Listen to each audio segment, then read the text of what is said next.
We're recording this nonsense. Welcome to the Practical Pistol Show. My name's Ben. Here to answer your shooting questions. We've got the whole cast of retards on here today. Say hello, Mr. Tim Herron. Hey, what's going on, guys? Matt, would you like to say hello? Hi. Nick. Hey guys. Rules. Hello, Alex, everybody. do you want to go by Alex or Birdie or Mexican? Birdie or Alex, it's fine. Where's your sombrero? You said you'd have one. Sombrero? No, I don't have one. I wish I had one. Do you? Do you really? No. I have some tortillas. Jesus. All right.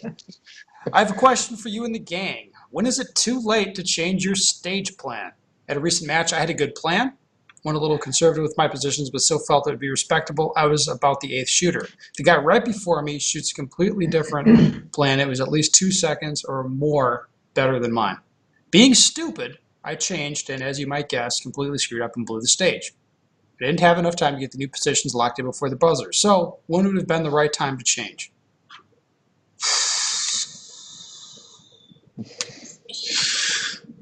Nick, what do you think? I think this is just variable depending on the shooter. So, you have to know your own ability here, but the most important part is when you step up the line with your plan, no matter when you formed that plan, whether it was, yesterday or 3 minutes ago, you have to be confident in that plan. Okay. So go execute a plan that you believe that you're confident in executing. Okay. That to me is the key point. I've changed my plan during the shooting order. I don't like to do this, but I've changed it up to the very last minute before I've shot a few times before. And, recently it hasn't really bit me in the ass, but, so I'd say avoid it if possible. But if you see a better plan, then and you're confident, and that's the key point, confident that you can execute that plan, then, do it. So that's confidence. That's the key thing as far as I'm concerned. What do you think about that, Hopkins? I think it also depends on the stage, but I agree with that. You have to be confident in it. And I've changed my plan on the line before, and it's worked out better than the previous plan, but I've also changed my plan on the line and it hasn't worked out. So it's just a thing. It's just a matter of the stage. Would it depend upon how big the perceived advantage is to you? That would be a factor into it. Like if it's a bigger advantage, it's more worth it to change it. Yeah. Well, how am I supposed to know? If you see someone run your plan that's an equal skill level, or like how they are Yeah. before, and then you see the other plan, that's a way to change it.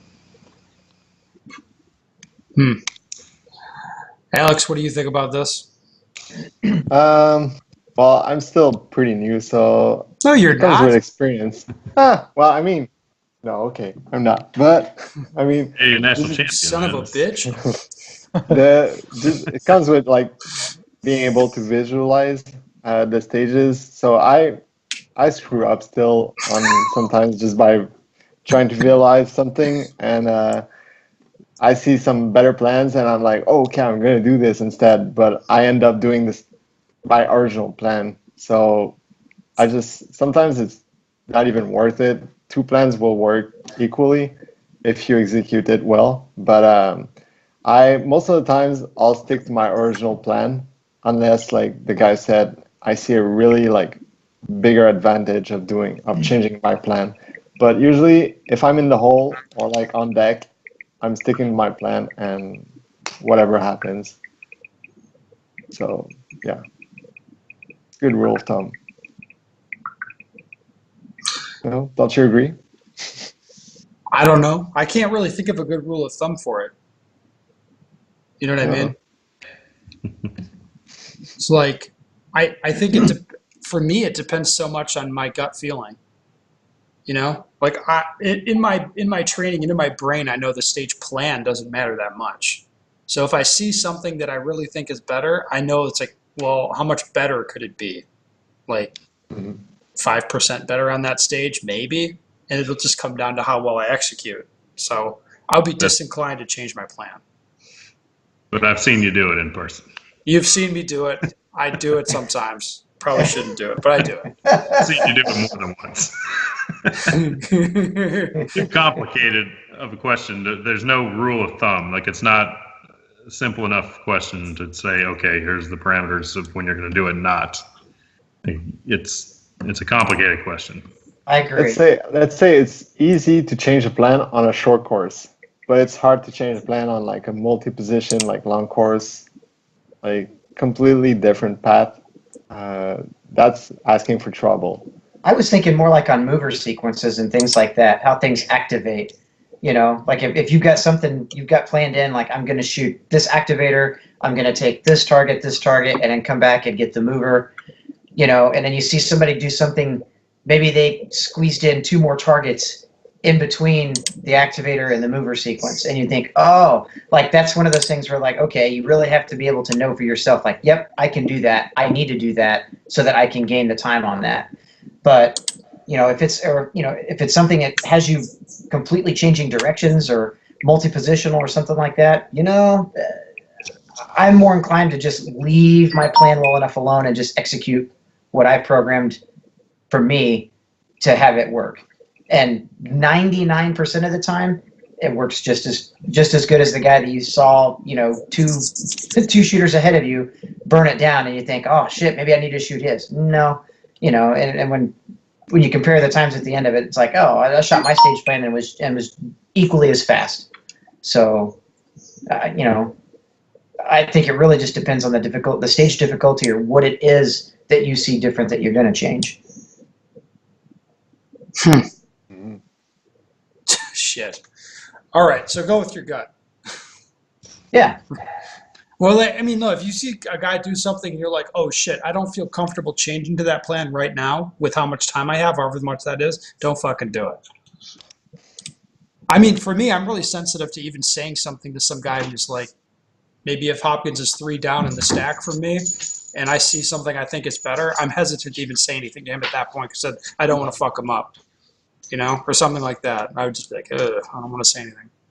Right. Well, okay. I'm an A-class shooter from South Africa and usually have a draw time of 1.3 seconds. When I try to draw faster, I start missing on targets with a shit grip. What can I do to speed up my draws and not shoot with a shit grip? Thanks. Hopkins, you're the guy to talk to about draws. We know this. Dry fire, man. That's the way to get better at it. Be more specific. How do I do it? Huh?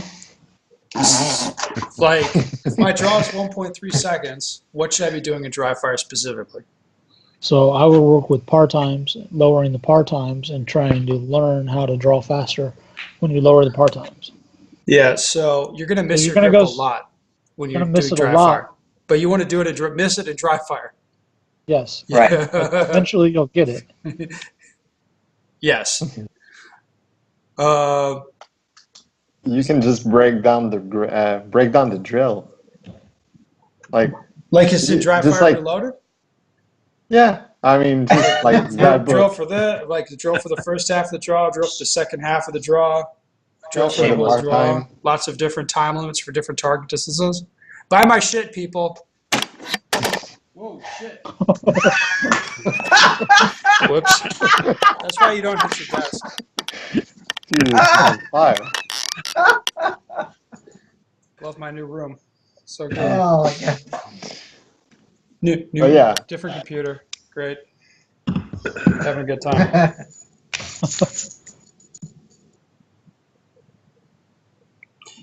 I'll tell you where I see people losing time on the draw mostly is usually in two places. One, they don't react quickly enough to the buzzer. So they're not really locked in on reacting to the first part of the buzzer.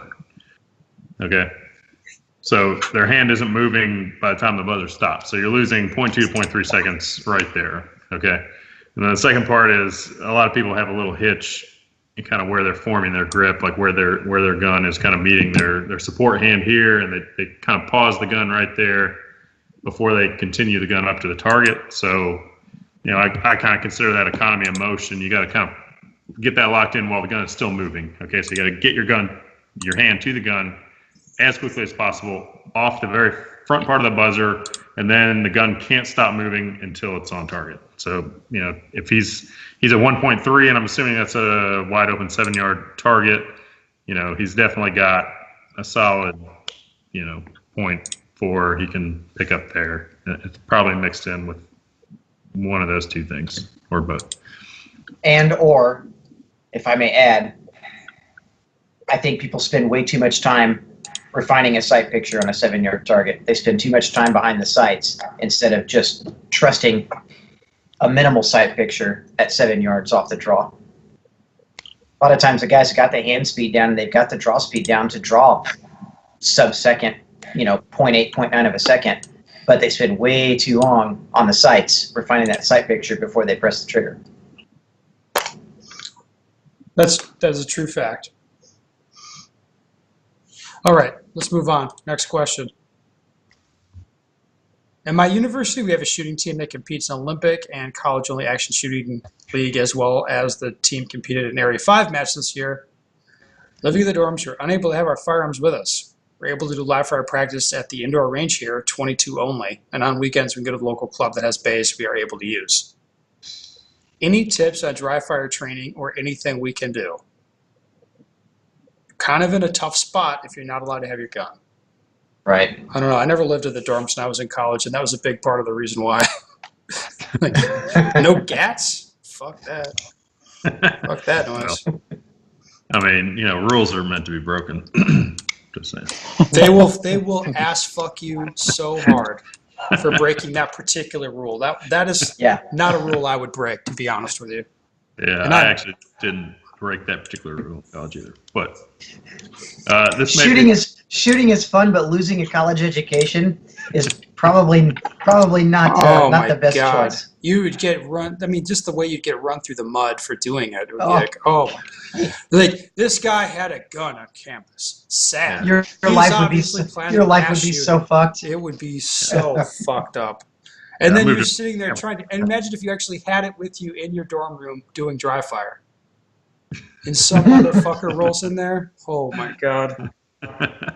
Oh, not good. Planning to do a mass shooting on all these brown targets. They wouldn't like that. I can assure you. To the point where the more you try to explain it, the worse it gets. Shit. yeah. Does anybody have a solution for that? No, if you can't Oh. fucking dry fire, no. So I moved off campus to an off-campus apartment. I violated their no guns policy, and all they can do is kick me out of the apartment. But no, Really? this may be Wait, they have a no gun policy at an apartment? yeah. I'm they not did. sure you could do that in this state. Actually, I didn't know about it at the time that I moved to the apartment. But regardless, if you're on campus, I don't know. I mean, anything that even looks like a gun's probably going to be strongly frowned upon. But maybe you can read the actual rules, and maybe it's legal for you to have an airsoft gun or a disabled airsoft gun. I'm not a big fan of those normally, but if it's that or nothing in terms of gun handling stuff, I would take the airsoft gun. So maybe that's one option. Probably not going to be allowed, if I'm guessing. But he says he can Maybe not. live fire practice Yeah, Right. once a week. in an indoor range with a 22. Yeah, I'm just But, trying like- to dry fire solutions in the Yeah. door. I don't know what else you're going to have. I mean, you can maybe, besides an airsoft possibility, I don't know what else to tell you. Just get through school. There's plenty of years the rest of your life to go shoot. Yeah? No? No. Move I on. was just Drop going out to of say they school can do and focus on your visualization. shooting career. Idiot.